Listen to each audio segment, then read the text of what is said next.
परम पिता परमात्मा प्रभु महावीर के चरणों में कोटिश वंदन नमन। अरिहंत परमात्मा श्रीमंद स्वामी भगवान के पावन चरणों में कोटिश वंदन नमन। श्री आत्म शिव शमन रतन गुरुवे नमः। परम दयालु परम कृपालु कर्नाटक गज केसरी आराध्य गुरुदेव के पावन चरणों में कोटिश वंदन नमन। तप का दिव्य वरदान देने वाले मम आराध्य गुरुवरिया श्री प्रवेश कुमारी जी महाराज साहब के पावन चरणों में वंदन नमन। तपाचार्य अगुर्णी मैया के चरणों में वंदन नमन। मेरे जीवन पर अनंत उपकार करने वाले धर्म का दिव्य दान देने वाले आराध्य गुरुनी मैया के पावन चरणों में वंदन नमन। स्नेहिल प्रिय छोटी साधवियाँ, गुरु गणेश दरबार में आए गुरुदेव के परमात्मा के प्यारे प्यारे भक्तों, हृदय के आंगन में आप सभी का स्वागत करती हूँ। अभिनंदन करती हूँ आप सभी की श्रद्धा का, अनुमोदन आप सभी के सुंदर भावों का। जो भी करना अपनी मौन से करो। ये आराधना प्रारंभ हो जाएगी और आप बातें करते रहना। सुन रहे हो आप मेरी बात? बातें किस लिए कर रहे हो आप? इधर मेरी बात सुनो।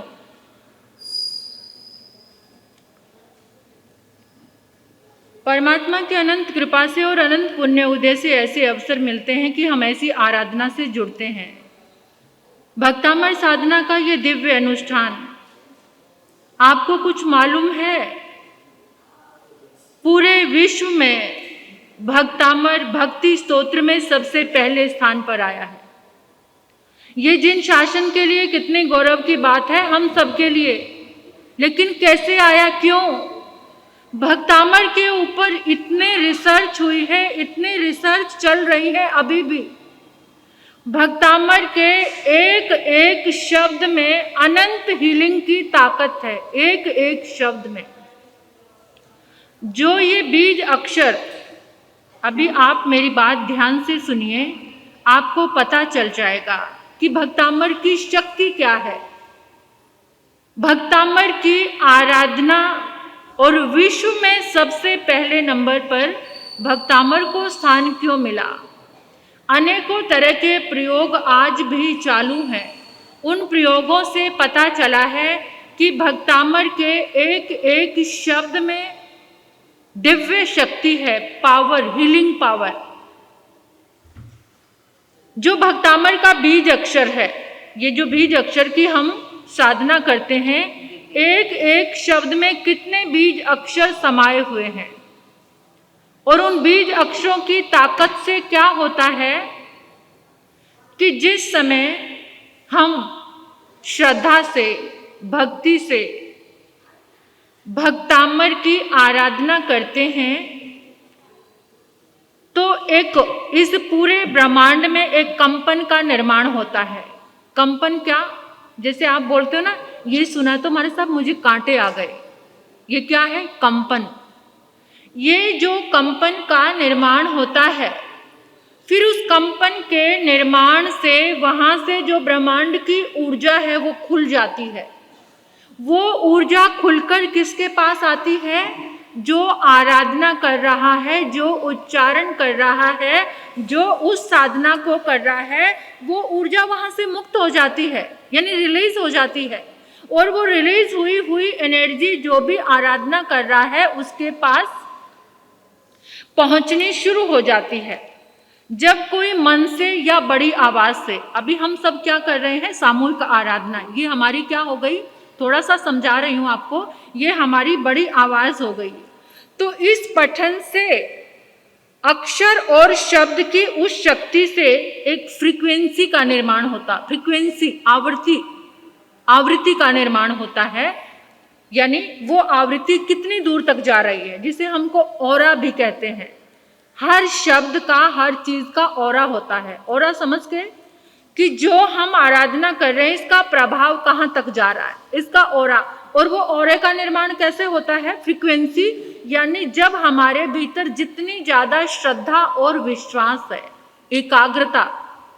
अभी आप तो एक जना आता है, सब जने उसको देखने लग जाते हो, एक जना बोलता है, सब, ये एकाग्रता है हमारी। और फिर सोचते हैं हमारे सब, मैंने बहुत टाइम हो गया आराधना करते, कुछ भी नहीं हुआ, आज तक मुझे कुछ परिणाम ही नहीं आया। अपने अंदर देखो, अपने अंदर तुम्हारा अंतर्मन तैयार नहीं है परिणाम के लिए, एकाग्रता ही नहीं है। एक व्यक्ति आता है, तुम सब उसको देखने लग जाते हो, ये एकाग्रता है तुम्हारी? एक बोलता है, सारे जने बोलने लग जाते हो। पहले अंदर से एकाग्रता से फ्रीक्वेंसी का निर्माण होता है चारों तरफ, वो हमारी ऊर्जा कहां तक पहुंचती है। तो जिस समय हमने आराधना की, हमारी ऊर्जा जब चारों तरफ फैलती है, निर्माण होता है, तो इस वजह से जो हमारे भीतर में अस्वस्थ, सुन लो जरा ध्यान से, जो हमारे अंदर अस्वस्थ फ्रीक्वेंसी है रोग की, यानी अनबैलेंस फ्रीक्वेंसी, वो बाहर निकलनी शुरू हो जाती है और उचित, अच्छी, गुड फ्रीक्वेंसी क्या होनी शुरू हो जाती है, अंदर जानी शुरू हो जाती है। तो इस स्तोत्र के कारण शरीर के सारे रोग बाहर निकल जाते हैं इसकी आराधना से। हर एक गाथा का अलग बीज मंत्र है और हमारे आचार्यों ने बहुत मेहनत करके इसके मंत्र निकाले हैं। यानी जो हम ये रिद्धि मंत्र, मंत्र जाप, बीज अक्षर का ये जो आराधना हम कर रहे हैं, ये हमारे आचार्यों ने बहुत बड़ी मेहनत की है। जैसे बीज अक्षर में आता ना, ओम ह्रीं क्लीं श्रीं ऐं, जो ये सिर्फ एक ओम, मैं एग्जाम्पल के तौर पर बता रही हूँ आपको कि सिर्फ एक ओम शब्द जब हम बोलते हैं तो आपके भीतर में एकाग्रता का फोकस आ जाता है, यानी हम एकाग्र होना शुरू हो जाते हैं। तो ये कैसी साधना है? बिना टैबलेट के ट्रीटमेंट, इसको ऊर्जा हीलिंग बोलते हैं। ऊर्जा हीलिंग यानी जो इसके अंदर से ऊर्जा प्रवाहित हो रही है। भैया थोड़ी आवाज़ को बढ़ाओ, आवाज़ बहुत कम है। तो जैसे हमारे अंदर जब ऊर्जा उत्पन्न होती है वो हमें हील करती है। आप समझ रहे हैं सभी मेरी बात? हील करती है यानी हमें स्वस्थ करती है, बिना किसी दवाई के ट्रीटमेंट हो रहा है, किसी ऊर्जा के द्वारा, एनर्जी के द्वारा ये चिकित्सा पद्धति है जिससे अनेकों बीमारियां आज ठीक हो रही हैं। असंतुलन दिमाग का, मन का, शरीर का, ये सारा का सारा असंतुलन आपका समाप्त हो रहा है। तो आओ श्रद्धा और भक्ति के साथ पहले महसूस करो आपका मन बिल्कुल शांत है। मन शांत, वचन शांत, काया शांत। आदिनाथ भगवान को अपनी नजरों में, अपने समक्ष परमात्मा को विराजमान कीजिए अपनी भावना से। आदिनाथ भगवान को अपने समक्ष विराजमान किया, प्रभु के चरणों में वंदन कीजिए। प्रभु आपकी अनंत कृपा से, आपकी अनंत ऊर्जा का आश्रय लेकर हम इस साधना को प्रारंभ कर रहे हैं। हे प्रभु, आपकी ये दिव्य ऊर्जा मेरे रोम रोम में प्रवेश कर चुकी है।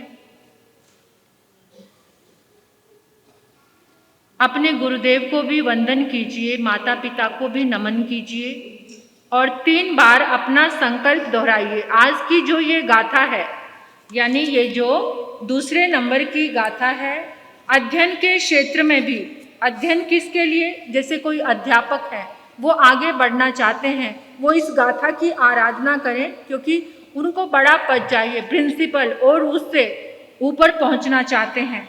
संशोधक यानी जो पीएचडी प्रयोग करते हैं, साइंटिस्ट, उनके लिए ये गाथा की आराधना, यानी जो प्रयोग वो करना चाहते हैं वो उनके लिए इजी हो जाएगा और उनको अपना लक्ष्य बहुत जल्दी प्राप्त होगा।